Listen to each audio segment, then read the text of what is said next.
ekipe ya Paris Saint-Germain kwa ivuze mugabo ntibwavugiye ekipe izohura nihoje duhereza urona ko n'umwanya urakura natujana wanashaka duhise nandi makuru na meshi. Ekipe ya Paris Saint-Germain izokina na ekipe ya Bayern Munich azore ku kibuga cabo ca Paris Saint-Germain kwa Paris Saint-Germain ni mu ekipe ya Paris Saint-Germain nyene izokisoembe itembera kwa ekipe novuga ngo kwa Barcelona. Hanyuma Paris Saint-Germain ikina ekipe ya Atalanta azore muhira mu ekipe ya Paris Saint-Germain izohura na ekipe ya Bayer Leverkusen zo yasohotse mu gihe kandi Paris Saint-Germain nyene izokina na ekipe ya Tottenham azore muhira mu gihe ekipe novuga ya Paris Saint-Germain izoca ija muri ekipe kwa Sporting Portugal muri hariya muri kwa Sporting Portugal ndavuga muri Portugal. Hanyuma Paris Saint-Germain ikikina na ekipe yitwa Newcastle ikiheza ku rukino bazokina na ekipe ya Atletico Club. Paris Saint-Germain Houston irahura na ekipe ya Bayern Munich, ihura na Barcelona, ihura na Atalanta, ihura na Bayer Leverkusen, ihura na Tottenham Hotspur, ikina na Sporting na Newcastle na Atletico Club. Urukino Paris Saint-Germain ko twanayivuze ko ticaho gatoyi tuza kuba tuyibona mu nzira imeze gute ubwo Paris Saint-Germain ya yuno mumenyereza ndavuga ngo Luis Enrique yo urayibona iri mu nzira imeze gute muri zino ekipe munani za mbere. Paris Saint-Germain nanayiciye ko namaze no kuyica ko hari ariko akatuyigaruka ko gatoya. Paris Saint-Germain uvuga ati akazi ifise muri ino UEFA Champions League bivanye n'imigwi bagiye kuba banahura naho bafise akazi ku mugwi wa Bayern Munich nubwo bazoba ko barakina no mugwi wa Bayern Munich. Ni Bayern Munich no vuga yuko ikomeye cyane. Bayern Munich titayeho kuri irikirakira muhira canke yasohotse. Bayern Munich n'umugwi mwiza ufise ba Mikel Olise hari yabeza cyane uno museye ko baritwara neza. Paris Saint-Germain izosoka ija guhura n'umugwi wa FC Barcelona kandi izosanga imuhira. FC Barcelona turayizi turamaze no kuba tunayi abona kenshi gashoboka tumaze no kuba tunatahura ihangiro ry'uno mugwi wa FC Barcelona canke objectif y'uno mugwi wa FC Barcelona no kuza bagatahukana igikombe ca UEFA Champions League nyuma yo kumara imyaka igera kuri 10 hari irenga batareko baragikorako. Urumva yuko akazi ku mugwi wa Paris Saint-Germain kabaga hari cyane ariko kandi tugarutse Paris Saint-Germain bahura n'uno mugwi wa Atalanta bazoba ko barakira imuhira. Atalanta nivyo twarebonye mu mwaka weze yari mu equipe ijyana ariko bigoye cyane kuza kugaruka kubona ko Atalanta ishobora kuzana ubushobozi nk'ubwo yari ifise mu mwaka weze. Paris Saint-Germain itembera mu gwa Bayer Leverkusen novuga ati nago nyene ni rumwe mu rukino novuga ati rutazoba rusanzwe cyane. Bayer Leverkusen nivyo so mu gwitwoha ubushobozi burenze cyane kuva ahemaze kuba irekuru no mumenyeza Xabi Alonso akiregeza mu gwa Real Madrid ariko ni Bayer Leverkusen nanye kigerageza kuyubaka barazanye Ekipe hage nivyo ramaze kukina inkino zigera kuri zitatu hariya zitashoboye kuba ziduha icemezo gikuye cyane ko Bayer Leverkusen ishobora kuzigatanga akazi nkako yatanze mu mwaka uheze. Ariko kandi Paris Saint-Germain bazoshobora guhura n'umugwi wa Tottenham Hotspur novuga turi kuri twara neza uno Thomas Frank ariko arakora akazi keza cyane muri umugwi wa Tottenham Hotspur nyuma yo gutsinda imigwi nka za Manchester City ndetse no gutwara igikombe nubwo atari we yagitwaye cyatwaye no Ange Postecoglou ariko Tottenham Hotspur nonye twara mu migwi myiza kubera ko hari zimwe canke rumwe mu rugero uruko rwagarukana bano bakinyi ba Tottenham Hotspur cyane tugarutse kuri no mu Brazilier mu numero 9 wabo Nuzeya uno Richardson nawe nyene novuga ati nimwe mu bakinyi kuva izajuno mu ugabo Thomas Frank aza mu mugwa Tottenham Hotspur amaze kugaragaza ubushobozi bwiwe amaze kwerekana yuko yagarutse mu bihe vyiwe vyiza. Ino Paris Saint-Germain kandi izosoka igiye gutembera mu gwa Sporting wo muri Portugal ariko kandi novuga ati sakazi gakomeye cyane. Ubundi Paris Saint-Germain kandi bazosubira bakira mu gwa Newcastle. Paris Saint-Germain twabonye zikagogwa n'imigwi yo muri Premier League, twabonye zikagogwa n'umugwi wa Arsenal, twabonye zikagogwa n'umugwi wa ndavuga uno mugwi wa Nuzeya wa Liverpool ariko aho cyane ndiko ndagaruka Paris Saint-Germain yo ariyo yakira.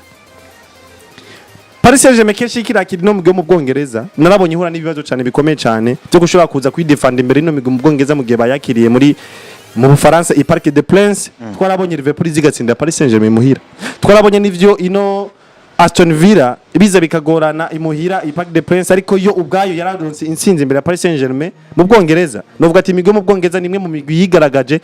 yerekanye yuko izikagora umugwi wa Paris Saint-Germain kandi kanatsinda Chelsea de Blues ive mu Bwongereza yaje yakigikombe umugwi wa Paris Saint-Germain muri finale ya Coupe du Monde des Clubs. Novuga ati rero Paris Saint-Germain akazi ifise ubuzino vuga ati bukomakome ifise muri no UEFA Champions League bivanye n'imigwi igiye kuba ihura nayo uzusanga arakazi izo bifise imbere y'umugwi wa Bayern Munich, akazi izo bifise imbere y'umugwi wa Barcelona n'akazi izo bifise imbere y'umugwi wa Newcastle. Ubundi naho iyi migwi isigaye nka za Atalanta, Bayer Leverkusen na Tottenham Hotspur bazara akazi ariko amahirwe menshi na Paris Saint-Germain kubera yuko izo bikirakira n'umugwi wa Tottenham Hotspur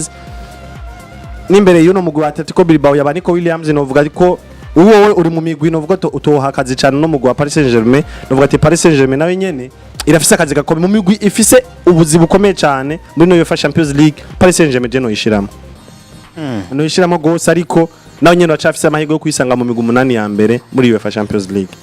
Paris Saint-Germain ekipe novuga ngo je ku bwanje ntovuga ngo bafise match zoroshe habe na gatonya nisunze canke ndavye ekipe bafise guhura na Bayern Munchen, Paris Saint-Germain guhura na ekipe novuga ngo ya FC Barcelona uri Paris Saint-Germain ize ekipe zibiri ubwa mbere na mbere novuga ngo ni ekipe zifise ubwo bushobozi bwo kugukura kwa manota 6 sose ko ari zibiri yagusanga muhira wasohoka Bayern Munchen ifise ubushobozi bwo gukura kwa manota 3 hanyuma kandi ugiye narabana FC Barcelona erega ekipe ya Bayern Munchen buje tugiye kubona ekipe yongera kugaruka kuri scene international kugira ngo twari bikombe yene gashaho uno munsi ufise Orise ivyakina n'ibintu novuga ngo yamaze kwitora ubu muri jeza za ekipe ya Bayern Munchen ufise nimero 9 nka Harry Kane ufise kurundi ruhande Luis Diaz ufise abakinyi novuga ngo batandukanye hagati mu kibuga nyabri muri karo kanya novuga ngo asa n'uri koragaruka ku rugero rw'egwiza mu gihe bari bamaze igihe bamubuze aka kanya novuga ngo ugiye kuraba Bayern Munchen ni equipe yamaze kuba organize umugabo yitwa Vincent Kompany atakiri korahuzagirikana vya bintu yahora akora mwaka uheze novuga ngo ameze neza cyane gose kuburyo bamuguja abakinyi be bakomeye nawe uri Paris Saint-Germain ndakubwije ukuri kwa kora amanota 3 ntibiza gukunda shabira za kugorana kubera ko ni ekipe ikomeye iza kukugora pe kandi bigaragara kandi nayo nyene yisanga muri conditions zimwe nizawe kubera ko ni biragoye kuzobona Bayern Munchen iri kwiragwana na Champions League ngo Bundesliga naho ngo turaza kugira gute kubera ko ishobora kuba yamaze no gusinda match zose ya Kenya batsinze Leipzig amagora 6 byoroshe bariko batsinda muri ukuntu bafite abakinyi benshi aka kanya navuga ngo bamaze ku organiza ekipe ishobora guhangana Ocean International ko bwanje rero match ya Bayern Munchen nimwe muri match zigoye cyane ekipe Paris Saint-Germain izokina match ya Barcelona kuri ku kibuga cha FC Barcelona ni match navuga ngo ku bwanje nayo ikirori kidasanzwe cyane nibaza ko umupira w'amaguru cyangwa isi umupira w'amaguru yose izobihanza amaso yiteze kuraba ngo ninde aza gutsinda uwundi ni match izobiha irimo guhangana kubamenyereza babiri umwe yafashe imikenyero yiwajana mu Faransa kandi iri imikenyero muri Espagne araza kwifatanya n'imikenyero abafaransa bakina hanyuma ivyazamo ikintu kimeze neza cyane gose cyavya equipe ya Paris Saint-Germain ubona ko irakina passe mugabe igakina ibintu byo kunyaruka cyane gose n'abakinya asinyishije abakinya novuga ngo biwe agegura n'umugabo witwa Flick umugabo novuga ngo nawe yafashe ivy'abadagi bakina yaje abadagi bakina banyaruka arayizana muri je ya FC Barcelona cyane mu mikino ya FC Barcelona y'amapass urabona yuko biriko birahura kandi afite n'abakinyi beza ni equipe novuga ngo zibiri zifise ibintu bisa bigoye gutora ngo ninda zotsinda uwundi equipe yoroshe Atalanta vraiment Atalanta iroroshe kwa Gasperini ego kabisa kubera ko iyi equipe ugiye kuraba yatakaje abakinyi benshi kanatsinda ndabira nta nabakinyi bariko barasinyishwa yo none nibigiye gukurikira bagiye no gutakaza umukinyi yitwa Ademara Rukumane muri match ya mbere bakinyi nakagwi kitwa nimbari Fios nimbari muri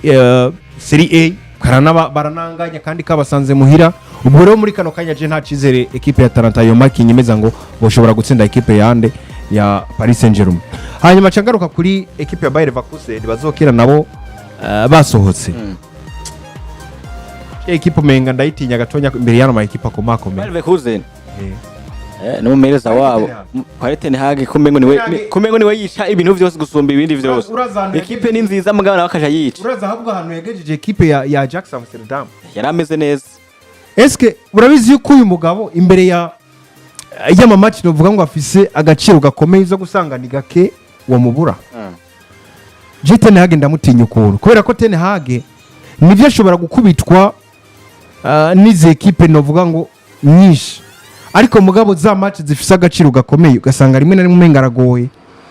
kandi kanatsinda erega nubwo yatakaje abakinyi benshi Ten Hag burya Ten Hag ariko aragerageza kugaruka kumera nk'uwiyubaka gatonya bukebuke kubera ko yagiye asinyisha abakinyi novuga ngo basa n'abagoye n'abateye ubwoba nakumuranuka yasinyishije abakinyi bateye ubwoba cyangwa se bagoye muri equipe ya Bayer Leverkusen kubera ko aka kanya yamaze gusinyisha umwe mu defenseur beza b'abafaransa bakina ku ruhande yitwa Loic Bade yamaze kuzana umukinyi wa Real Madrid yitwa Lucas Vazquez umwe mu bakinyi uvuga ngo nivyo batahawe agaciro gakwiye muri club ya Real Madrid mugabo bona yuko rimwe na rimwe bashobora kuza bakakubera ifuro y'igiti yasinyishije umukinnyi yitwa Cheveri kamwe mu basore ba Manchester City bari bazi gutera za kufla gatangiye kuvyiga kanatsinda kanava havuye gatsinze kufla Pepe Guardiola akavuga ko atigiye kano kasore nyakara kumenga karafise umwete w'ibintu vyigakora kubera ko ibintu by'amakufra kamaze cidose kavyimenyereza namanda karaba buke nkabona yuko kaho karavyiga kabikoze muri kufra ya mbere karose muri Manchester City ikigira kabiri nabango abandi bakinyi nivyo basinyishije ndabona yuko atari abakinyi novuga ngo bateye ubwoba kubera ko basinyishije umusore twa Ernest Poko ndetse na Blaswich bamukuye hariya muri ekipe ya Leipzig ku miliyoni zigera kuri 2 abana bakinyi badatubwira rero kubganje novuga ngo ugerageje kurabuza gusanga si match igoye cyane mugabo ahanini ni match ifise ikintu ishobora gusobanura ku ruhande rwa ekipe yande ya Paris Saint-Germain ni match rero novuga ngo ishobora kumera nk'ibagoje gatonye ibintu nubwo novuga ngo atari match novuga ngo igiye kubananiza kandi bagiye gukina na ekipe ya Tottenham tutazi ngo itubiki iki muri kazoza ariko na ekipe yamaze kutwereka ngo uyu mwanya afise ubushobozi bwo kujimira Manchester City nkabatsinda ibitsindo bigera kuri 2 ku buryo baza kugwana kugira ngo babigombore andi Tottenham ishobora kujimbira Arsenal nkayikubita kandi nkatwara n'agakombe nubwo kataba kanyaye kandi batanguje 11 de départ babo beza andi ekipe ya Tottenham ishobora kuza nkakora ibintu bidasanzwe nasinyishije basore bakomakomeye muri Premier League nkaba Mohamed Kudus n'abandi bagiye batandukanye ubwo rero ni ekipe ntegezo kugira ko amakenga yitwa Tottenham ariko kandi nabona ko ekipe ya Paris Saint-Germain gukina na Bilbao basanze muri Espagne ni ekipe navuga ngo mu mwaka uheze canke se muri Champions League mateka yabo bamaze guhura nako nta rukino na rumwe Paris Saint-Germain bigeze baja gutsindira muri Espagne batsinda ekipe ya Atletico Bilbao na match bagiyeyo bakubiswa amagora agera kuri 2 kubusa nino ekipe nyine Atletico Bilbao nubwo bo ku kibuga cabo nabo batigera batsindwa nino ekipe mugabo kubora ko bazosohoka ni zimwe mu match zishobora kuntera amakenga Newcastle United nayo nibaze ko beshi bazi match ya Newcastle United ndetse nize ekipe novuga ngo zikomakomeye harimo na Paris Saint-Germain Paris Saint-Germain yagiye yakira nako igendera Newcastle United mwaka uheze Newcastle abakira babwira ngo ndabahaye ikaze ni karibu baza ko baterekamwe ibisindo bigera kuri 4 byose kuri kimwe iyi Newcastle acahari nubwo igiye gutakaza Alexander Isaac mu masatirizi novuga ngo bana bafashije rukomeye cyane muri no match ya Paris Saint-Germain nubwo batatsinze igitsindo rero novuga ngo ni zimwe mu nkino n'ivyo usa naho umenga ntizigaragara cyane gose mugabo bagiye gukina na bwabo gwibuza gukina buvuga ngo ndakeneye gukina gusa pana no gutsinda gusa ahubwo no kwemeza ushobora gukora ibintu bikomeye rero kubganje Paris Saint-Germain zokina match novuga ngo zikomeye cyane gose muri UEFA Champions League nubwo zisa naho umenga ntizigaragara nk'izikomeye rero barashobora kuzuba muri 8 ba mbere mugabo ndabizi neza ko match zizobagora cyane ya nuko bisa bimeze muri Champions League novuga ngo tumaze ko umwanya novuga ngo atari muto cyane kuko twaje dusisangwa novuga ngo urukino ku rukino canke ekipe izo zirahura muri rino higano vuga rya Champions League rya saison y'2023-2026 tugiye kuba riratangura abashaka igenekerezo rya 16 kuno kwezi kw'icenda ni mu ndwi novuga ngo zike cyane tuzako tubona ya mafishi novuga ngo akomakomeye tubona intuvuga ngo bimeze neza cyane nuko mu makuru bari karavugwa inyuma y'ibibuga cyangwa amakuru karavugwa ama transfer nuko witwa Firmino Lopez inyuma karavugwa n'imigwi itandukanye harimo novuga ngo nino ekipe ya Chelsea Blues ngo ubundi ekipe ya Newcastle na Tottenham Hotspur ngo bariko baragerageza kuraba ko bashobora kuba baronka no musore